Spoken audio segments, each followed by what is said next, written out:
ხონში სამედიცინო ცენტრის მედიკოსებმა სათნოების სახლის ბენეფიციარებს უფასო სამედიცინო გამოკვლევები ჩაუტარეს.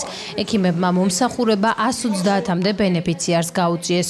ოჯახის ექიმი, თერაპევტი, კარდიოლოგი, ნევროლოგი, ქირურგი, ოფთალმოლოგი ეს იმ ექიმთა არასრული ჩამონათვალია, რომლებიც ხონის სათნოების სახლის ბენეფიციარებს მთელი დღის განმავლობაში უწევდნენ კონსულტაციას.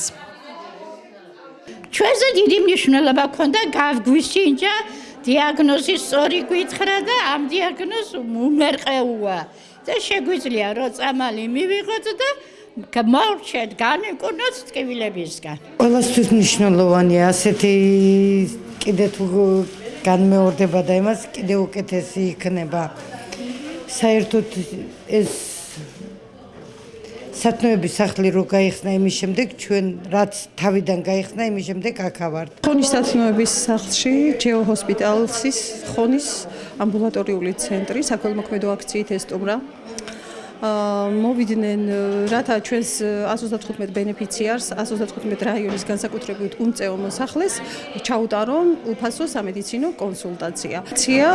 ალბათ არ იქნება ერთჯერადი საჭიროების შემთხვევაში აგვიქვეს დახმარება, გვერდში დგომა, მეგობრობა ამ ჯეო ჰოსპიტალსის ექიმებთან და მათმა ხელმძღვანელობამ.